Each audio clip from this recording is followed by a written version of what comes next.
All right, then. Let's get rolling. Welcome, everybody. Again, Blaine from New Leaf Home Inspections. Thanks for joining us. What's happening in the home inspection world? Give us the rundown. What do you? Um, the home inspection world is generally pretty boring overall, but there is some. Hopefully, right? We want it to be boring. That's right. We want no news is good news. There are about 1,900 active licensed inspectors in our state, in North Carolina, which is not a lot. And then I'm sure, just like real estate, not everybody's practicing. They're kind of just maintaining their license to not have to do the whole, licensure process again because it's aggravating, um, especially for us in North Carolina. But there is a little bit of drama going on. There's this inspection. Well, not an inspection company. They're not licensed home inspectors, and maybe some of you guys have heard of them. They're called Home Cloud. So they're out of Durham actually, and what they do is they go into a house and they give you an inspection report. They call it a certification because they're not licensed, and what they're trying to do is sell you the repairs off of that, which for us as inspectors presents an immediate conflict of interest because you don't want me to be able to go into the home and inspect the house and also be making money on those repairs. There's a rule that we can't do that for a reason. That way we have the client's best interest at heart, obviously. So the board does have the state attorney general did determine that they are practicing unlicensed home inspections. They still have an active website and things, and you can still schedule a home certification with them. But they're getting ready to kind of get the hammer from the state, as they should. So either they need to pony up and get their home inspection license and follow the rules and not try to sell repairs for conflict of interest, or go the GC route and just do repairs. Now they can go in a house, and a GC can go into a house and quote repairs all day for free, but they shouldn't be charging a client for an inspection report. And that's where the gray area and the conflict from Home Cloud is coming, because they're saying, hey, we're a home inspection company, but we can also do these repairs for you, which is you don't want happening basically in our industry, because you don't want anybody to be in there. I mean, gosh, I'd be a millionaire if I could sell repairs on a house that I've inspected. So we try to stay away from that and trying to kind of get the word out to all of our realtor friends, like, hey, if you hear these guys, just know that they're not licensed and are out there trying to sell work, of course. So Home Cloud, be careful with those guys. And this has been going on for a little while with the state, actually. You know how anything with the government takes forever unless you're in trouble. Then it's very fast. Like same thing with taxes and stuff. If they're giving you money back, they'll take forever. But if they need it from you, they want it tomorrow. And if not, they're going to penalize you for it. So that's kind of where it stands with the state. They're kind of dragging their feet on the old Home Cloud situation. So just be careful, be wary of those guys. But that's really it in the home inspection world. Everybody just kind of completed their continuing education this year. So a fun fact about home inspections this year: out of the about 1,900 guys, 2 guys lost fingers because they had open wounds and they were in crawl spaces and they were sewage leaks, turns out, and it got infected. And one guy lost like part of his finger, and another guy lost his thumb. So, so when we say that, hey, a crawl space isn't safe to go into, we really mean that. We're not, trying to, sniff out on work or be lazy or anything, but we really do have to kind of, protect ourselves, and that goes for small crawl spaces as well. And that's personal. That's a personal kind of take when we get out there. Every inspector is different. I'm a smaller guy, so I might get into a smaller crawl space than one of the bigger guys on the team already might get into. So just know that when we put those limitations on reports and things, it really is for a reason, and it really is because we just don't feel safe, or the crawl space just isn't a good scenario to get into. We had we put Jason. I don't know if any of you guys have met Jason. He works in the Raleigh area.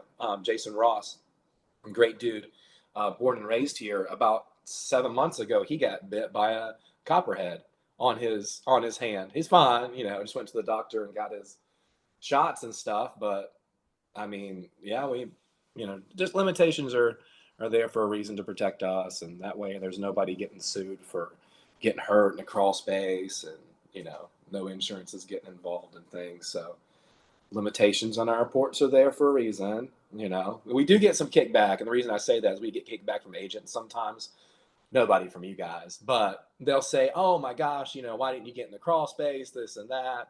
And it's like, look, the crawl space was 10 inches tall, and we just weren't safe going in there, and it was all rotted. And of course, it's always the bad ones, that we won't get into.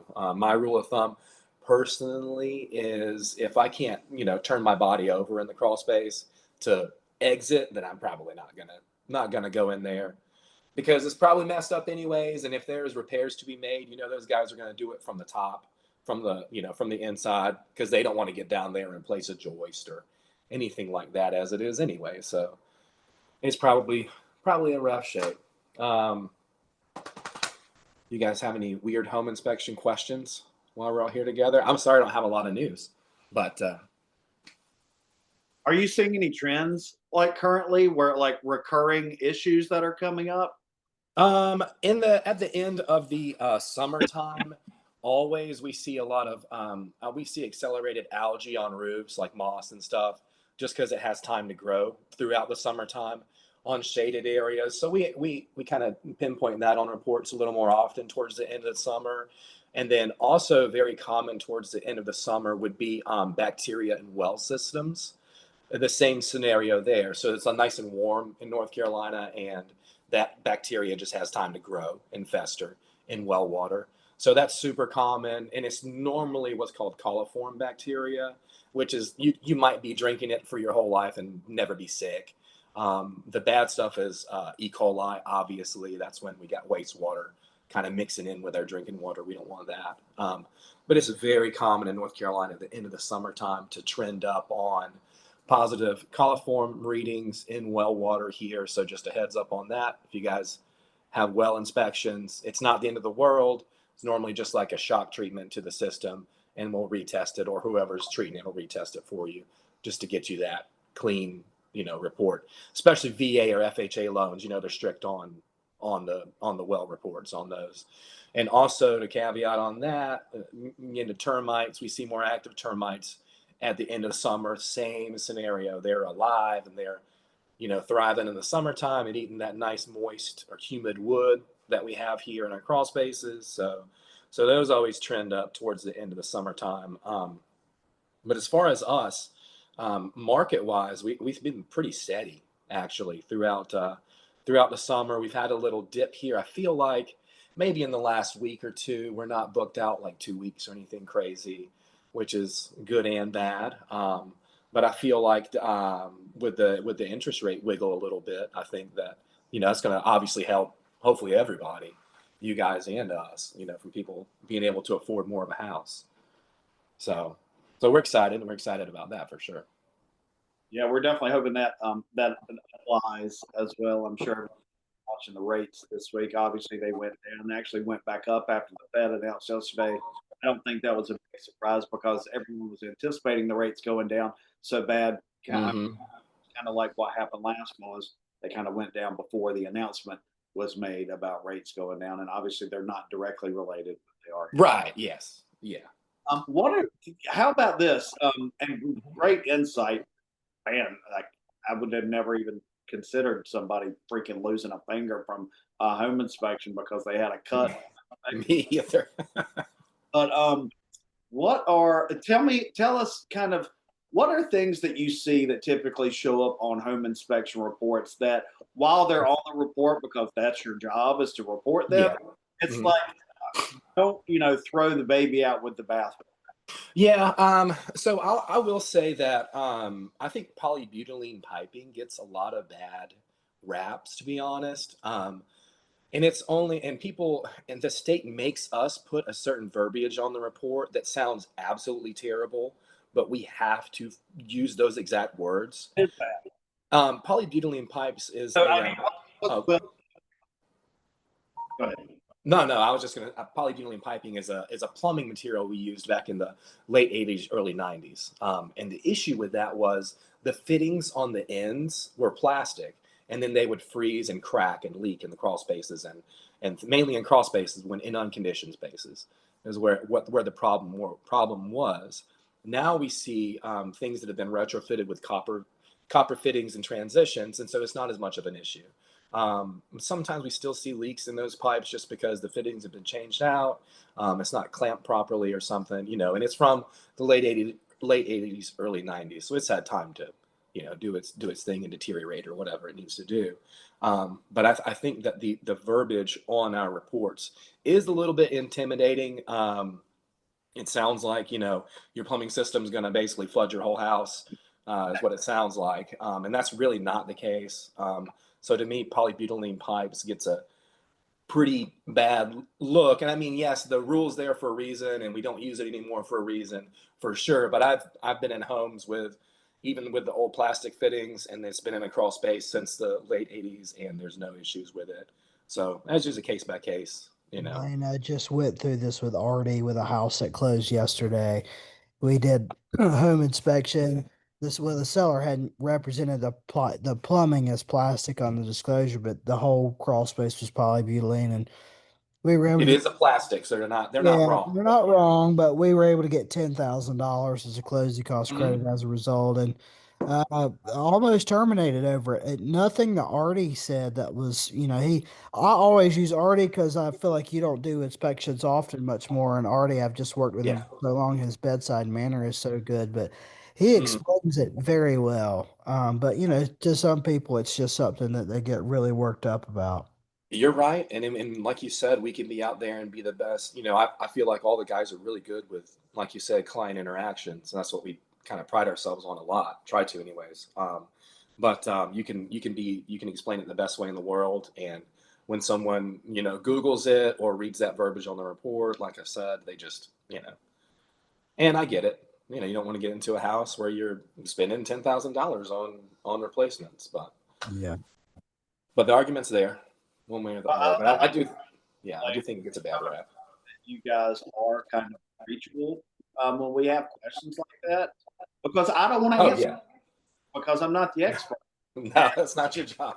I can say, well, hey, let's call the inspector and Yes, let's have a conversation with them about what they put in the report so we can get it straight from them.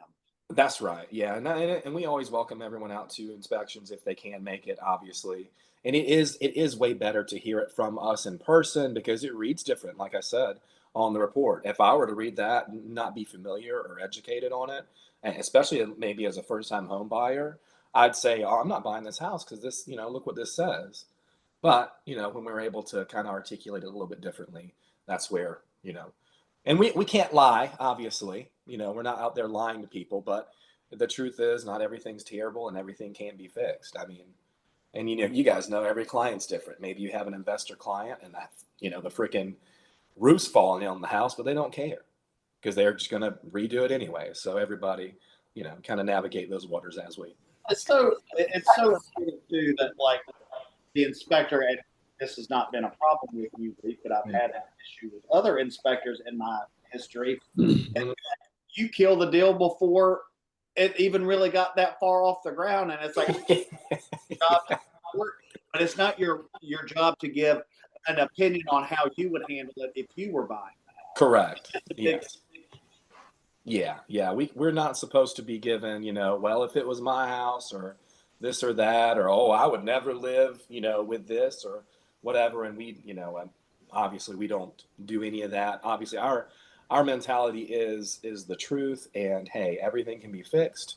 It's just everyone's situation's different, and I don't know, we don't know the client's financial deal when they come in. We don't know what they've got going on. Maybe this is the only price range of home that they can get into right now. And at the end of the day, purchasing a home, you guys know, is better than paying somebody else's mortgage one way or the other. So, it is what it is. and it's not like I'm going to say, hey, I hate this floor plan. I wouldn't live here. I have a house. It's not whether or not I like your place. Yeah, It's got not nothing to whether do or with not it. you're willing to deal with this issue or overcome it as part of the process or whatever. So it's That's right. Yeah, we're just there to kind of educate and talk about material facts on the home, and that way you and the clients are better educated on the house, and you can make a more educated decision moving forward, one way or the other. So I'll say too, Blaine, one of the things that, you do this for a little while, and, you get the home inspection report back and you say to the client, here's all the things that are safety that we probably should definitely address, in my opinion. And like, at the end of the day, it's your client's decision what is important to them that they want to address or not, whether you agree with it or not. So just, it wasn't your company, it was a different company, past experience, closed on a house, HVAC was meh. I was like, you guys want to get an HVAC inspection and further, no, we're good. Everything seems pretty good. Okay. Well, guess what? 2 months later, they call me and they're like, can you send what the home inspector? I'm like, here you go. You waived HVAC inspection. Here's the text message saying that you didn't want to further investigate the HVAC. So it's like, what do I do? Sorry, tough shit. You own the house now. That's on you, Yeah, and, you're right. A home inspector can't, or let's say, I mean, what's your advice with, obviously you guys can only report on what you see, right? And so a lot of the times people are going to buy a house like you were just talking about, and okay, I'm going to redo the kitchen, or I'm going to redo the whatever with the bathroom. And they start peeling the onion back, and now they get pissed because X is rotted or molded or whatever. Like the home inspector, sorry, that's not on the home inspector. That's on, like, how do you, I mean, of course, I know that you guys, like, if you see a water spot, you're going to put a water meter on there and you're going to test it, or you're going to call it out, or you're going to say, ask the seller about this or whatnot. But at the end of the day, like, your scope is limited, just like ours is, just like mine was as a nurse. Like, welcome to home ownership. This is the risk that you take. I always tell people during the buyer consult that when you have a home inspection, they're there for a handful of hours. They're not staying in the house for the course of the weekend. They're not cooking a Thanksgiving meal. And so, they're there for a specific amount of period in time to investigate the home as much as they possibly can. And that's why we're not there for the whole thing, because if we were, we would be asking questions and we would be distracting them. And you're paying New Leaf to work, so let them do their job. Yep, exactly. Yeah, that's perfect. And I would say on your reports, they're structured much differently than, the company that we used to work with, which when I first look at it, I'm like, well, this isn't very thorough. There's not a lot of words on here, but I feel like you guys are only mentioning the things that maybe not are past, or I don't know how you want to word it, but like, hey, here's a thing that, here's the pictures of your roof. Everything's fine, but here's a thing that maybe you want to address. So I feel like if it's not on the report specifically, it's not an issue. That's correct. Right? Yeah, North Carolina is only what they call a fault report state, and so we don't have to have like a checklist that says, we checked what you see some reports that say we checked 10,000 things at the house today. Well, all inspectors take the same steps and are supposed to do the same bare minimum, stuff. We go above and beyond. We do thermal imaging and things like that most of the time, and drones and stuff. But we're all looking at the same stuff, but I try to have that report template planned out. That way you're not reading repetitive stuff and you're not having to sift through, hey, all the walls are good, all the floors are good, you know what I mean? And I feel like it saves both of us time at the end of the day when we're just talking about what's wrong, because that's really our job. Okay, and that's what I wanted clarification for, because like there's nothing that speaks to anything about any of the bathtubs or any of the sinks or anything like that. So in my brain, your plumbing's great. There's no issues. Off we go. You got it. That's absolutely correct. But that doesn't mean that you didn't fill up the bathtub and make sure that it ran. We have to. Yeah, we have to. We have to run all the plumbing. Exactly. And things. But yes, and that's outlined for the clients. And of course, we say, hey, you need to read this. Nobody reads anything, obviously. And that goes back to your story about our limitations, and that's correct. A home inspection is a visual, non-invasive inspection of the house. So we have tons of limitations on there. Like you said, you could pull out cabinets and the walls behind them are deteriorated. Yeah, maybe. I mean, it's not something that we can detect during a typical home inspection, and that does happen time to time.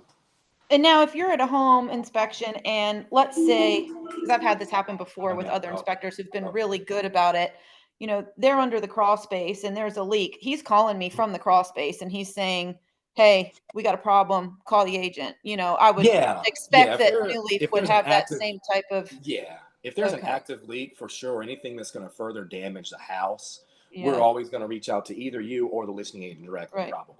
Okay. I've reached out to a listing agent, you know, numerous times. Yeah. Now, extra especially when there's like, you know, maybe a gas leak or a gas odor, we'll just go ahead and stop what we're doing. Turn it off. And say, hey, we all have gas meters, so we'll read our gas meter, but for safety purposes, we'll just stop the inspection in general. Another crazy thing last year, an inspector died because of a gas leak in a crawl space. There was a furnace in the crawl space, and it was a ranch home, so the crawl space is pretty big. And of course, the furnace was, you know, more than midways back in it, and so and the ventilation wasn't really well in the crawl space either, because it was a lower crawl space. And sure enough, he was an older guy. I didn't know him personally, but it was part of our education last year. But he got to the back of the crawl space and just didn't make it out. I think they ruled it as a heart attack, but it was induced by the carbon monoxide is what happened. So back to the limitations. You know, they're there for a reason, and we're trying to be as safe as possible, because there are bad houses out there. Right. You know, and things happen, especially in vacant homes. I mean, you know, it's a crazy scenario. So, but yeah. Unless I know that there's an issue, or like the HVAC is 20 years old, or visibly there's an issue with the roof, I usually advise my clients, have the home inspection. If something comes up that warrants a further inspection, well, septic, roof, HVAC, other system, let's wait and see on that, because we can ask the seller to do it instead of pay for it. But is there one other one outside of like termite and radon that you would recommend, saying, you know, hey, this is really important, above and beyond what we would do, I would always consider this up front? I think you hit it right. I think the biggest thing on that would be major appliances like HVAC, water heater. You guys know what an old HVAC system looks like, even if you're not getting in the crawl space. Just the condenser unit on the exterior, you can tell if it's old. So you don't need to be a rocket scientist to figure that out. But I mean, that's where experienced agents would come into play, I think, and say, hey, you know, I know this is old, and then you could still say, you know, let's go ahead and get the home inspection. And go in there. Go, please. Thank you, young lady. Sorry.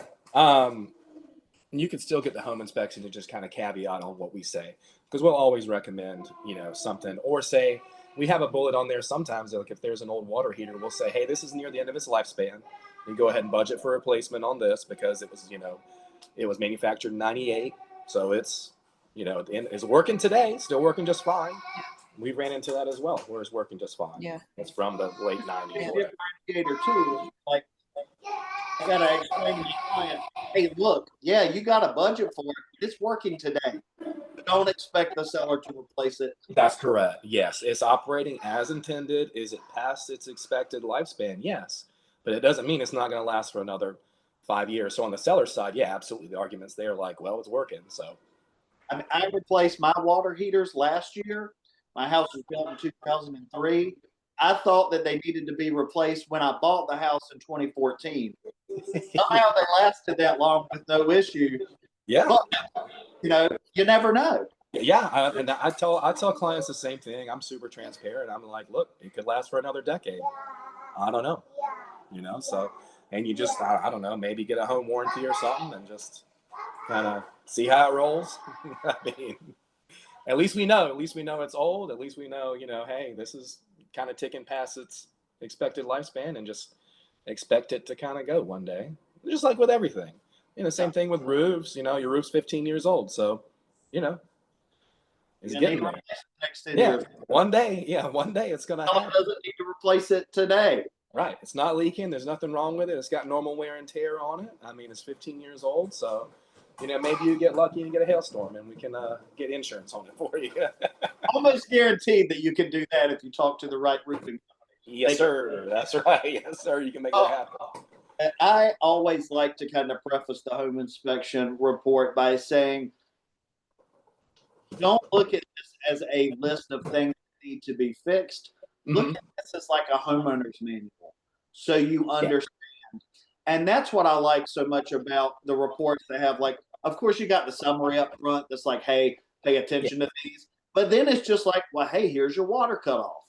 Here. There's a lot of good information. Yeah, your main electrical cutoff and things. Yes. Yeah, there's a lot of basic information on there that we do have to report on, like where the main water shutoff is, where the main electrical shutoff is. Do you have enough smoke detectors and carbon monoxide detectors? Basic stuff like that. Don't not buy the house, but definitely get some new detectors in your home, kind of stuff. Yes, ma'am. I love you too. Go sit on the couch for me. Not feeling that bad. Take her to school. Yeah, trust me. So the problem is, the problem is she came home yesterday at about 11, and so we have to wait at least 24 hours. I get it. I was just kidding. Really great discussion and a lot of great points. Thank you so much for sharing, Blaine. I want to make sure people get their questions answered. Guys, anything that you're seeing out there that you have questions you can ask Blaine about or want to ask Blaine about? I mean, I know my questions were really good, so I just want to give kudos from the administrative side of things. Thank you. He's always answers my questions promptly. If for some reason he misses a text or email, he's just great. So kudos to you, because not everybody's Thank you. like that. We try. We know you guys. We know y'all are busy, and we know y'all got timelines, and this is how you guys make money. So we'll always try our best. And I mean, April, if something's not on the schedule that you guys see, just text me. I promise I'll do my best. If we can physically get it, and Brandon and Doug, you guys know you can text me all the time. Everybody can. If it's not on the schedule, and we can physically do it, I promise we'll physically do it for you. Even if it's late in the evening one day or something, all the guys are really, really willing to help out. I got a question for you. How can we help you on the coast? Because I know that's an area that you are diving into. It is. The coast is tricky. I feel like the vendors out there for us. Thankfully, Kennedy's Pest goes out that way and has an office in Wilmington, so that's super helpful. But if you guys hear of any septic pumping companies, is the issue that I'm having out that way personally. I have some resources. I don't know if they are good or not, but we've used them over the years, so we can meet offline. Okay, yeah, and that so that pool inspector you gave me, she's amazing. She's great. Like the most educated pool inspector I've ever heard of in my entire life. She has probably like 10 certifications or something. Yeah, but I mean, she's expensive. So she is, but you pay for what you get. Right. So she knows what she's talking about. Yeah. So I appreciate that. Thanks, April. Should we be doing radon tests here at the coast more? So if you go on the EPA website on radon, it'll give you a graph, and as you move towards the coast, because it's sandy, same things like towards the Fayetteville area, the Sand Hills of North Carolina, generally speaking, statistically, it's extremely low. Okay. Now that doesn't mean that maybe in a condo or a large townhome development, that when we're digging down a little bit more into closer to the bedrock for those heavy foundations, that it won't be high. I will say, not that this matters at all to tap on or tag on to that. I think since 2017, since I joined with Ocean Air, we've done maybe 3, literally. Yeah, generally speaking, towards the coast is extremely low. Now, we're happy to take clients' money and run radon tests all day out there for you, but full transparency that, it is average low out there. Whereas you get towards the Raleigh area and then towards Winston-Salem, of course, and towards the mountains, it does increase pretty well. We get some high readings every once in a while in the Raleigh area. So towards the coast, if I was buying a house, I don't know that I mean, it's only $150, so You know, I it don't is what it is. usually recommend it, but I ask people. I've only done one the entire time I've been doing this. I've but- only done one, and it was because her son had a history of cancer, and she got every single bloody test Well, under yeah, the that's sun yeah, for good totally reason. different, you know. understandable. Yeah. And people run radon tests in water even, so I completely understand that. And you always, guys, there's a brochure in the loop that you can always send to your clients and say, hey, I'm going to send you this information about radon. It's not something that's super common in our area that's going to be an abnormal reading. If you want to get the test, we can arrange that for you. Sometimes it happens over a couple days. Here's the price. And every time I've done that, I've never had anybody say that they want it done. Yeah, yeah, it really is low in the area. Full transparency, like I said, happy to run the test, but Yeah. The important thing is that you folks in the coach explain.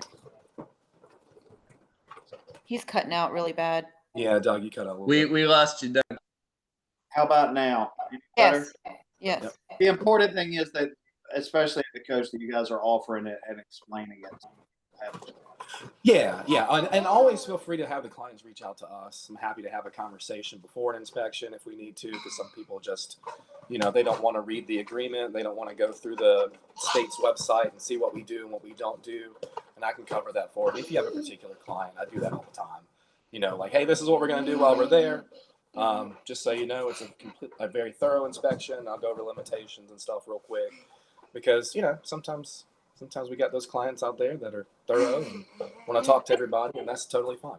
I do have another question. I've done, when I started working at the coast, obviously I was like, what? We don't do radon down here? But then I understood why.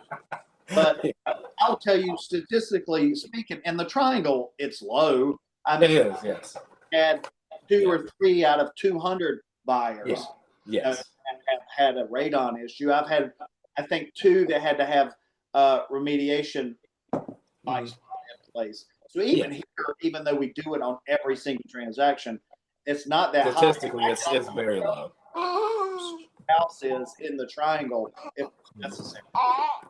Oh yeah, no, it is low. It's low, like I said, until you get towards the mountains. It's pretty low in the area, generally speaking. So, Janina, Well, sorry. and I do have a question, because I had a client one time that got a home inspection. Everything was fine. We going through the final walk, or not the final walk, after they close or whatever. Now, this was an elderly gentleman that was very detail oriented, and he was like, this tile area, something, it was something with a master shower. This wasn't on the home inspection. This not your company. This wasn't on the home inspection, blah, blah, blah. I don't know how this was missed. And so I said, I'm happy to reach out. So I reached out to the home inspector. He said he would go back out, take a look at it. Anyway, I think that he was just more PO'd at the fact that it was missed. And honestly, I don't even think it was a big deal. do you remember what was wrong with it or no? I'm sorry? Do you remember what was wrong with it or no? I would have to go back and look. It was like Okay. 2 years ago, maybe. But that home inspector took full accountability and was like, hey, I'll go back out there, take a look, figure out, what the issue is. But like have you guys ever had a situation where you're at a final walkthrough or, something that should have been caught, wasn't caught? Yeah, well, I mean, we're all human. And we do, thousands of these a year as far as wide. So we're going to miss something, but obviously we'll do the same thing. Okay. And we can only report on things that are there during the inspection. So, sometimes you have an inspection a month before you close, or sometimes, it's a little bit longer than that, depending on every situation is different. Yeah. I've had a scenario where, and I'll always tell this because it's a perfect example. There was a 70s home that I inspected, and it had big, like, picture windows, we call them, like huge glass windows in the front of the house. And I was standing outside after the inspection was over, waiting on the termite inspector to get out. Okay. And he got out of the crawl space, and we were standing at our cars, chit-chatting before I left, and a bird flew into the window and shattered the window. And so unless we were standing there that day, and if you guys came back the next day or for a walkthrough, you would say, what the hell? You guys missed this whole, 10 by 10 broken window. So I'm not saying that we don't miss things, because we definitely will miss something because we're human. But we can only report on the things that are there during the inspection. Yeah. And that goes with termites too. Like termites, will have a clean termite report, and then 2 months later, and obviously it's not on us. Canada's Pest does them for us, but I'm kind of throwing defense out there for them, and they'll have Terminex come back, 2 months later or whatever it is, and they'll say, well, there's active termites now, and those things can happen in a couple days, and of course clients are mad, but us and all the vendors we use, I will say, are extremely honest, and we'll always do the best we can to help the situation. If it's something we can fix for you, we'll fix it, or we'll justify, say, hey, why this wasn't on there, or whatever.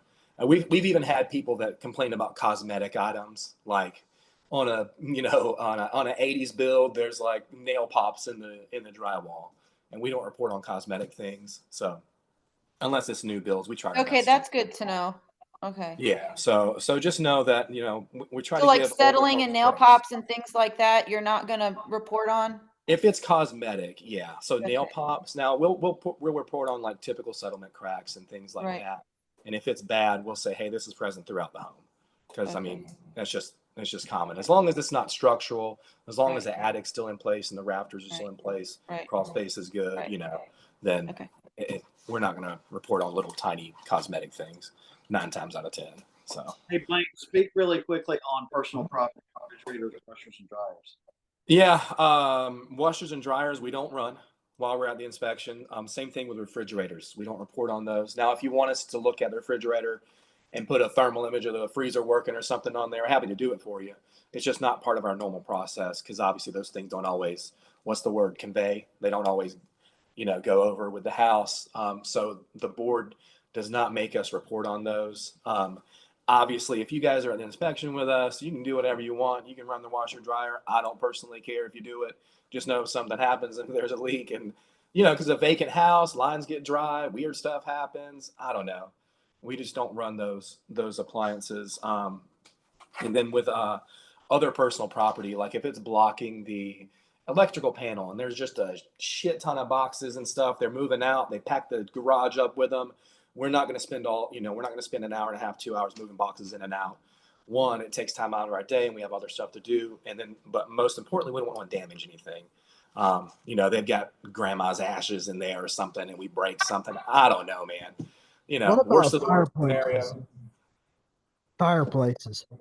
Fireplaces, we're limited on those as well. If they have a manual ignition for the pilot lighting, we are not supposed to be manually igniting those.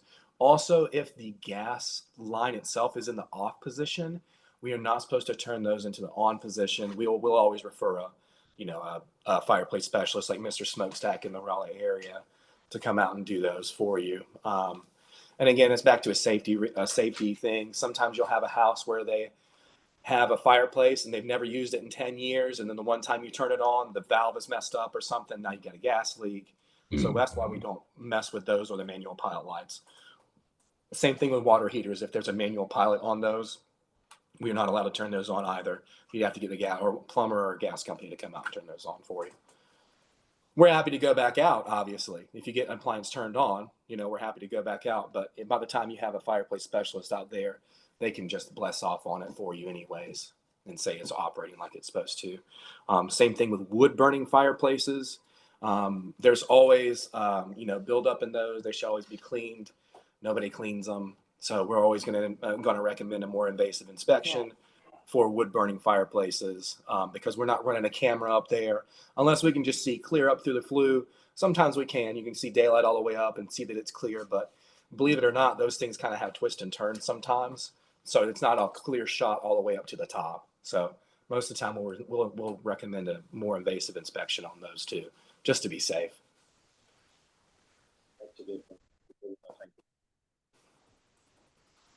But yeah, just that it happened on a listing of mine. Mm-hmm.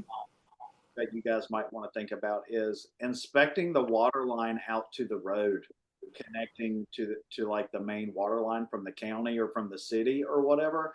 I had buyers of a listing do that, and there was actually an issue. And if you're a homeowner and that line to the road which you've probably gotten a flyer in the mail about insuring that or warrantying that, because that's your responsibility. It's not the county, it's not the city, it's not the That's municipality. right. You're right.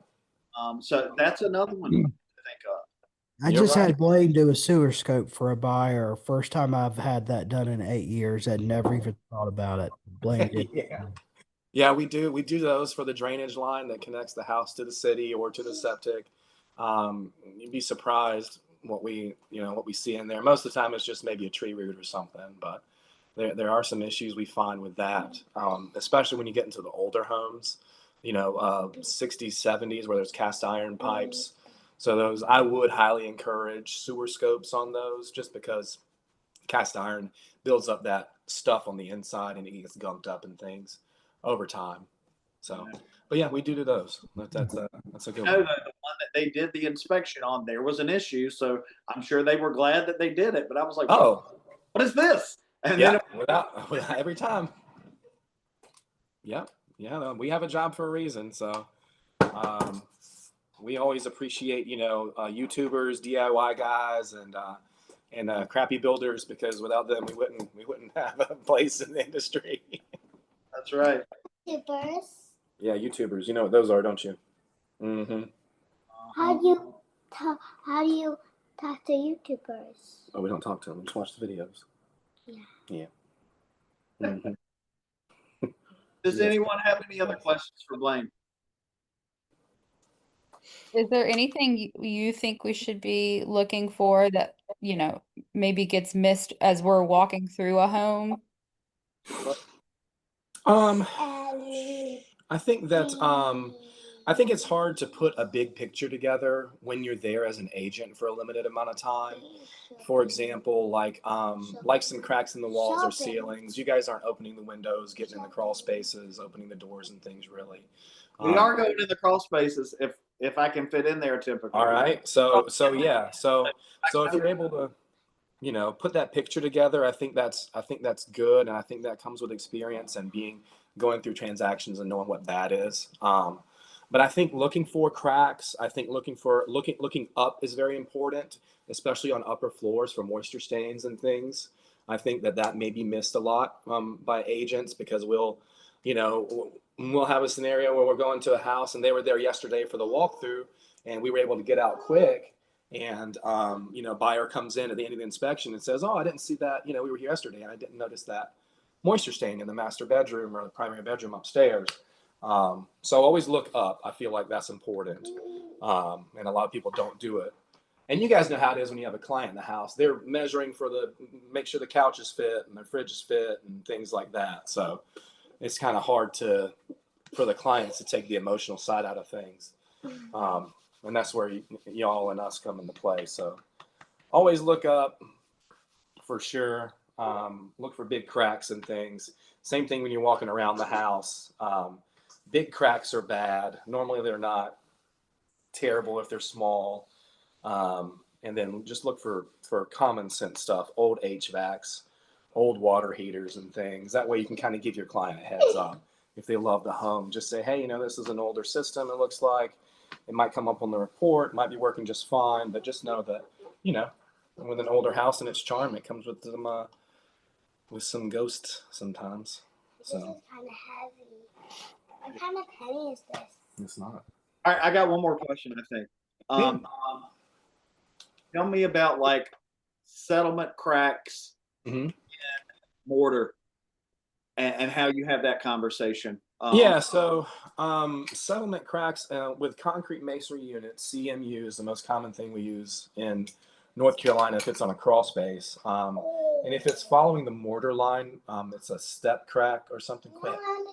No, ma'am. If it's a step crack, then it's pretty common. The mortar sets at a different rate than the concrete masonry units are going to set. And so those step cracks are following the mortar line. And if you have a structural engineer out there, they're going to give you this little blurb and they're going to say, hey, the soil in the area is expansive. It's going to fluctuate with the seasons. Just monitor this moving forward and keep the water away from the home. And by water away from the home, we mean like gutters cleaned, extended away from the house as much as possible, things like that. But 9 times out of 10, if it's just a mortar crack, it is probably not a structural concern unless there is shifting that we can see one way or the other depth-wise in those concrete masonry units. Then it's more of a concern because obviously there's more movement and things, but that will also come along with cracks following through the masonry units themselves and not just along the mortar lines. So to me, as long as it's, following the mortar lines, that's a fairly common scenario, and we see it all the time. So I wouldn't do a backflip over that. Lap, lap, lap. But if you see any obvious major movement, I mean, then you guys, again, back to common sense, you'll be able to point that out if you're looking around the house. Same thing with slabs. Slabs are going to have cracks in them, And driveway. Yeah, driveway is going to have cracks, and the slab on the house is going to have cracks. 9 times out of 10, those are totally normal as well. And we do a pretty good job of conveying that on the report. We'll say, hey, this is fairly common. If you want to, you can have a structural engineer out. But I mean, personal conversation with a client, it's totally fine. We see it all the time, and you guys do too. I mean, like every slab home, there's probably one crack somewhere, that's a hairline or something on there that's going to be on the report. So, but no, that's a good question. Well, a lot of these questions I'm asking because I want everybody to have some additional scripting to help to have the conversations, with your client. Oh yeah, and also when you guys are on showings, feel free to text me or one of the guys if you have one of their phone numbers. I answer my phone's been going off. I answer text messages all day long from literally realtors at showings, and they'll send me a picture like, hey, what is this? Or hey, is this bad? Or a quick picture of the crawl space and say, hey, does this look crazy in here? And that's totally fine. That's what we're here for. We're happy to answer those questions and help as much as we can. That way you guys can have clients can feel a little better. And sometimes that's the difference between, I guess, putting an offer in and not, depending on the, scenario. Yeah. So, I mean, I've also always told Mike, hey, I saw this. Please make sure you pay extra attention to it when you go inspect the house and call it out. Yes, absolutely. Give us a heads up if the client's super concerned about something as well. Sometimes we'll have a client that's an engineer or a structural engineer, and they're either are or not concerned about things. Or if you just have a, first-time home buyer that's going to have a lot of questions, any kind of heads up you can give us, even if you want to, if Abra wants to throw it in the notes when she's scheduling, I mean, she knows that already, but any kind of communicative notes or heads up we can have about the clients helps so much. That way, the guys can get on top of it. And that way, when the clients get out there, we have that phone call. Hey, I know you guys were concerned about XYZ. I went ahead and looked at that extra for you, and we made sure that, this was either fine or we need to maybe investigate this further. So communication from you guys helps us so much. And you guys are great with that. And I appreciate that. So keep doing that.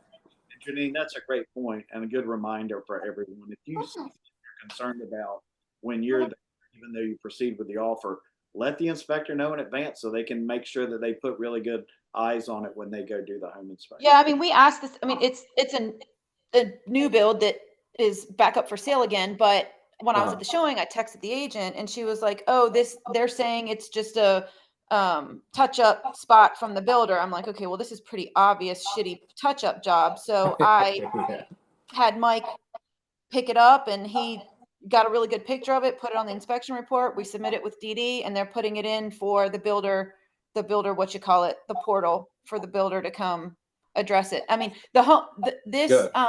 this seller didn't get a home inspection when she bought it as a new build. And so there was a couple missing gusset plates in the attic. There was something I've never seen before that Mike called out. I don't know if any of you guys at the coast have ever seen a hurricane latch on the garage door slab. Have y'all ever?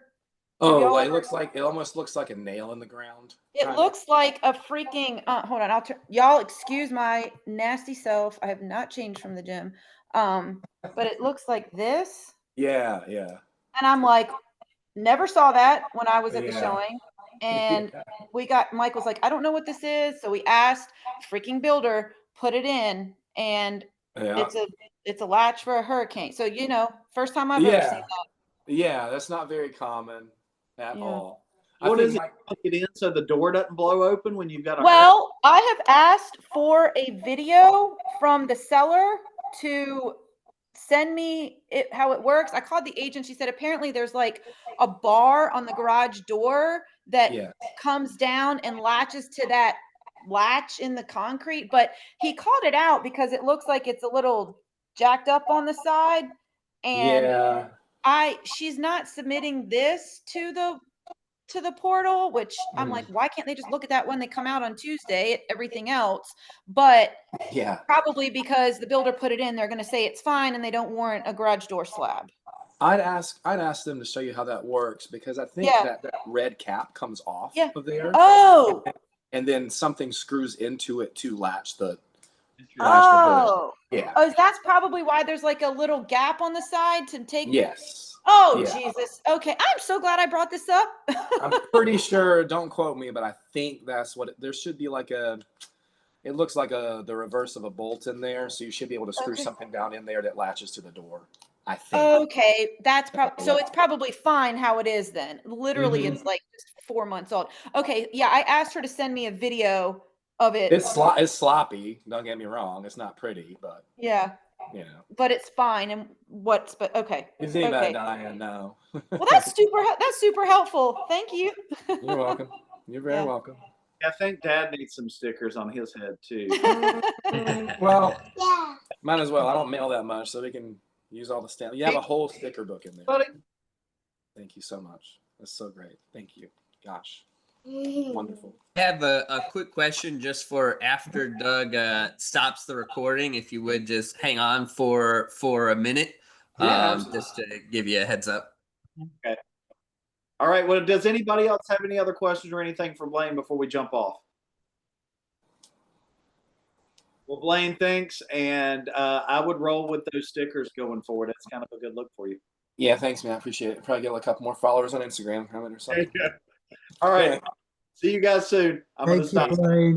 Thank you, guys. Thank you.